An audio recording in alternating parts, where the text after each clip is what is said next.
Hello students, स्वागत है आप सभी का योर एग्री ट्यूटर में। एक ऐसा प्लेटफॉर्म जहां हम बनाते हैं अपनी एग्रीकल्चर की स्किल को और भी बेहतर। एस्पिरेंट्स, आज की वीडियो में हम कवर करेंगे जनरल एग्रीकल्चर एमसीक्यू के पार्ट 5 को। अगर आप चैनल पर नए हैं तो योर एग्री ट्यूटर नाम से चैनल को सब्सक्राइब कर लें और बेल आइकन को प्रेस करना ना भूलें वीडियोज़ की नोटिफिकेशन को सबसे पहले पाने के लिए। तो चलिए शुरू करते हैं। एस्पिरेंट्स, पहला क्वेश्चन है carbon dioxide concentration in the atmosphere is. Carbon dioxide का एटमॉस्फेयर में कंसंट्रेशन है। पहला ऑप्शन राइजिंग, दूसरा कांस्टेंट, तीसरा डिक्रीजिंग और चौथा इंटरमिटेंटली चेंजिंग। सही ऑप्शन है राइजिंग। लगातार एटमॉस्फेयर में CO2 का कंसंट्रेशन बढ़ रहा है। पहले था 0.3% और अब है 0.4%, जो लगभग 412 ppm के बराबर है। ध्यान रखेंगे आप। एस्पिरेंट्स, दूसरा क्वेश्चन है which one of them is not a green house gas. इनमें से कौन ग्रीन हाउस गैस नहीं है। पहला ऑप्शन है कार्बन डाइऑक्साइड, दूसरा मीथेन, तीसरा ऑक्सीजन और चौथा नाइट्रस ऑक्साइड। सही ऑप्शन है ऑक्सीजन। ऑक्सीजन एक ग्रीन हाउस गैस नहीं है, ये क्लीन गैस की कैटेगरी में आती है। Kranz anatomy is present in the leaves of. Kranz anatomy पत्तियों में उपस्थित होती है। पहला ऑप्शन राइस की, दूसरा ब्रेसिका की, तीसरा सोयाबीन की और चौथा मेज़ की। सही ऑप्शन है मेज़ की लीव्स में क्रेन्ज एनाटॉमी उपस्थित होती है। क्यों? क्योंकि मेज़ एक C4 प्लांट है। Kranz anatomy structure C4 plant की पत्तियों में पाया जाता है। ध्यान रखेंगे आप। चलते हैं अगले क्वेश्चन की तरफ। Which of following element plays a role in biological nitrogen fixation.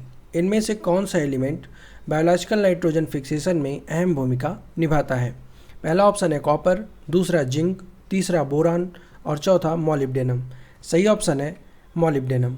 Molybdenum एक ऐसा एलिमेंट है जो बायोलॉजिकल नाइट्रोजन फिक्सेशन में एक अहम भूमिका निभाता है। इसके अलावा आयरन और फास्फोरस दो ऐसे एलिमेंट हैं जो अहम रोल प्ले करते हैं BNF बायोलॉजिकल नाइट्रोजन फिक्सेशन में। ध्यान रखेंगे आप। बढ़ते हैं अगले क्वेश्चन की तरफ। Technology in which plants are grown without soil is known as. उस टेक्नोलॉजी का नाम बताना है आपको जिसमें बिना सॉइल के प्लांट उगाए जाते हैं। पहला ऑप्शन है सैंड कल्चर, दूसरा मीडिया कल्चर, तीसरा हाइड्रोपोनिक्स और चौथा बायोटेक्नोलॉजी। सही ऑप्शन है हाइड्रोपोनिक्स। हाइड्रोपोनिक्स एक हाइड्रोकल्चर का ही भाग है। इसमें करते क्या है, इस मेथड में मिनरल न्यूट्रिएंट के सॉल्यूशन को वाटर में ऐड किया जाता है और प्लांट को ग्रो कराया जाता है। ध्यान रखेंगे आप। बढ़ते हैं अगले क्वेश्चन की तरफ। Which are most easily weatherable minerals. कौन से ऐसे मिनरल हैं जो आसानी से अपक्षय हो जाते हैं। पहला ऑप्शन है बायोटाइट्स, दूसरा एम्फीवोल, तीसरा पायरोक्सिन्स और चौथा ऑल। सही ऑप्शन है ऑल। ऑल ऑफ एबव बायोटाइट्स, एम्फीवोल और पायरोक्सिन्स ये सभी आसानी से अपक्षय होने वाले मिनरल हैं।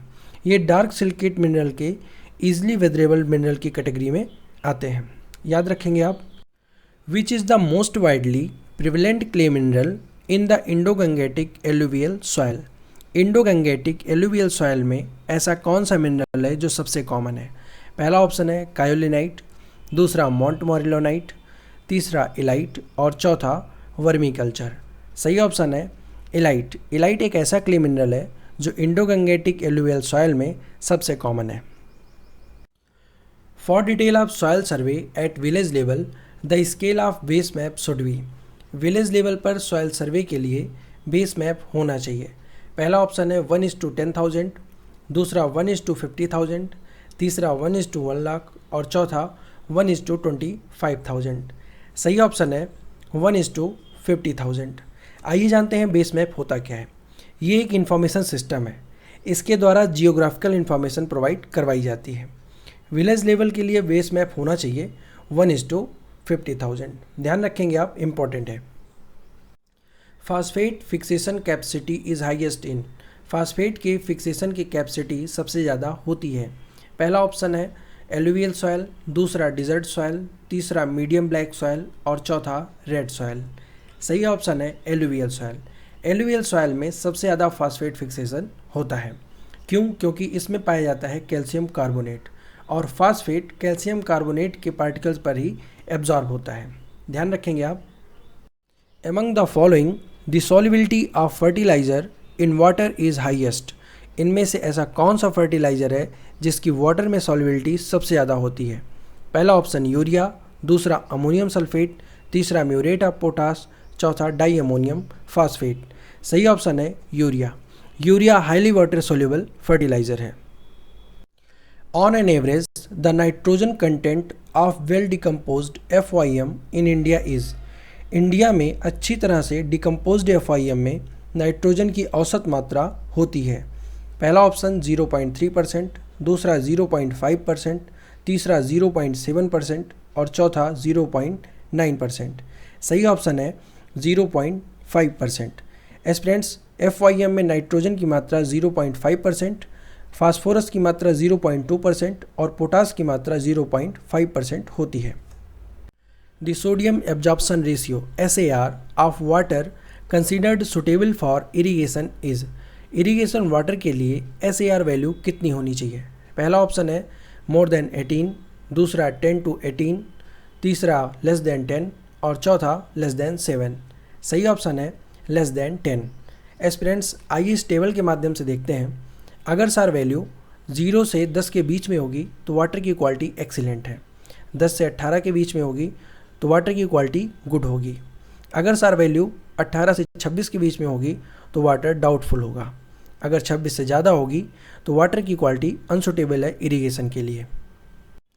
Among the four which is an essential micronutrient require for plant growth. इन चारों में से पौधे के विकास के लिए आवश्यक सूक्ष्म पोषक तत्व कौन सा है?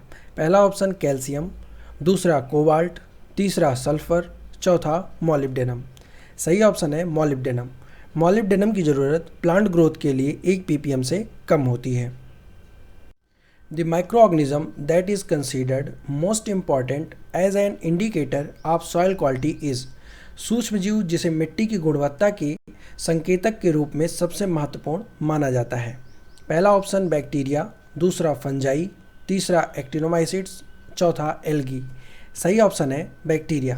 बैक्टीरिया एक ऐसा माइक्रोऑर्गेनिज्म है जिसे सॉइल की क्वालिटी के इंडिकेटर के रूप में सबसे इम्पॉर्टेंट माना जाता है। Which is the latest accepted area of degraded land in India is. India का लेटेस्ट डिग्रेडेड लैंड का एरिया कितना है? पहला ऑप्शन 180 मिलियन हेक्टेयर, दूसरा 160 मिलियन हेक्टेयर, तीसरा 150 मिलियन हेक्टेयर और चौथा 120 मिलियन हेक्टेयर। सही ऑप्शन है 150 मिलियन हेक्टेयर, लेकिन एग्जैक्ट डेटा है 147 मिलियन हेक्टेयर। ऑप्शंस आपको राउंड फिगर में दिए हैं, लेकिन एग्जैक्ट डेटा ये है। In conservation agriculture the percentage of crop residues that should remain in the soil at harvest a crop is. संरक्षण खेती के अंतर्गत फसल कटाई के बाद कितना क्रॉप रेसिड्यू सॉयल में छोड़ देना चाहिए? पहला ऑप्शन है 10%, दूसरा 20%, तीसरा 30% और चौथा 40%। सही ऑप्शन है 20%। 20% क्रॉप रेसिड्यू को फील्ड में छोड़ देना चाहिए। इससे सॉइल इरोजन को कम करने में मदद मिलती है।